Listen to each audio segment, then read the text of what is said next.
Di Sumatera Barat, mayoritas penduduknya merupakan anggota suku Minangkabau.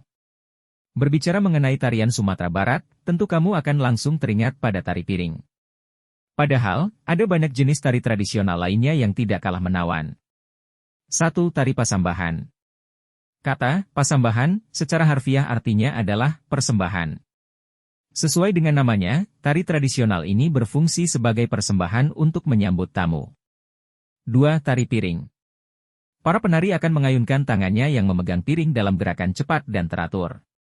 Menurut catatan sejarah, tarian ini berasal dari daerah Solok dan dulunya berfungsi sebagai ritual dalam upacara kesuburan.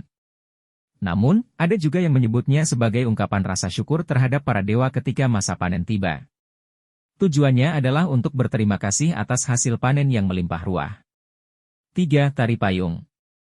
Gerakannya mencerminkan pergaulan muda-mudi dengan payung yang berfungsi sebagai pelindung mereka dari hal negatif.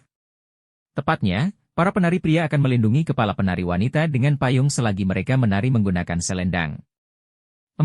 Tari Indang Badindin. Gerakannya mengharuskan para penari untuk membungkukkan badan sembari berlutut bersamaan. Makna tariannya adalah penghormatan kepada Tuhan dan kerap ditampilkan dengan musik rebana sebagai pengiring. Secara umum, tari Indang Badindin dilakukan oleh 14 orang dan berlangsung selama 30 menit. 5. Tari Alang Babega. Selanjutnya, ada tari Alang Babega yang menggambarkan gerakan burung elang ketika berburu. Jumlah penarinya sekitar 2 hingga 6 orang dan bisa kamu lakukan berpasangan. Gerakan awalnya menampilkan tangan penari yang menyerupai elang ketika terbang. 6. Tari Ambek-Ambek Koto Anau. Ada juga tari tradisional bernama Ambek-Ambek Koto Anau. Gerakan tari tradisional ini menyerupai mimik anak-anak ketika bermain gelut atau pura-pura berkelahi. Karena itulah kamu bisa melihat perpaduan antara gerakan silat dan tarian di dalamnya. 7. Tari Baralek Gadang. Tarian khas Sumatera Barat ini biasanya ditampilkan untuk memeriahkan perjamuan besar. Gerakan tariannya mencerminkan kegiatan sehari-hari masyarakat Minang yang mayoritas petani.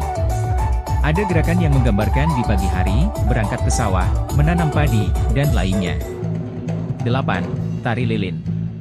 Awalnya, tarian ini berfungsi sebagai ungkapan rasa syukur kepada dewa ketika musim panen tiba. Gerakannya menceritakan tentang seorang gadis yang kehilangan cincin tanda pertunangan dari kekasihnya. Karena itulah ada banyak gerakan membungkuk dan berdoa sepanjang tarian. Sudah menjadi tugas kita untuk terus menjaga dan melestarikan kebudayaan bangsa Indonesia agar tidak diambil alih oleh bangsa lain. Salah satu cara melestarikan kebudayaan dan warisan leluhur kita adalah dengan mengenalnya.